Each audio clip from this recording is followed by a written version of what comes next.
Daniela, thank you so much for joining us. You're here at the conference to give us your visions for the future, if you like. You were asked to predict what you thought the situation might be in 2025. So with that in mind, what are you feeling optimistic about, and what do you think there's areas still for huge improvements in? Well, there are a lot more people saving than there used to be. As a result of automatic enrollment, we've got a further 10 million people saving in DC savings. And we predict that in 2025, around half of people will be active savers in pensions in both DC and DB. And that's up from 35% in 2012-2014. So that's really positive growth. But on the other hand, that's around 50% of working age people who are not saving.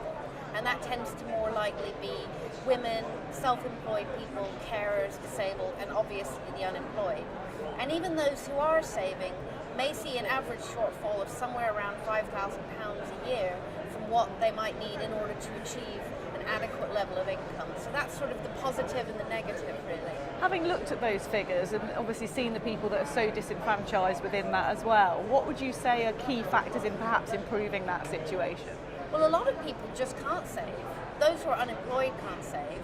The self-employed, they don't have A, a lot of motivation to save in terms of credits from an employer, and B, their income is so variable, they're often just trying to make ends meet. And we need to understand that the sort of way self-employed people look has changed a lot. It used to be relatively wealthy people. Now it's people who are self-employed because they can't find employment elsewhere, who are generally on much lower incomes than the average we see in employment. So not only would they not benefit from employer contributions, they're also going to find it much harder to make contributions out of their own income. Do you think that we need to give pensions a better image and perhaps encourage people that it is actually a social norm like lots of other things, and perhaps make people realise it's very much part of their own responsibility to themselves to have one? I think that's a really good long-term objective, but in the short term, we have a problem we have to tackle now. And we know that there's a lot of behavioural barriers to get over. People just don't want to think about pensions. They don't want to plan financially for the future. And that's the beauty of auto-enrollment, is it actually uses people in inertia to make them save.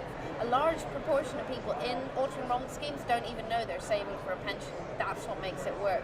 So I think, yeah, let's aim in the future to make saving a norm and to make people want to save, but right now just getting them to save is the important thing. That's the message to get out there. Yeah. Daniela, thank you so much for joining us. Great to talk to you. Brilliant. Excellent.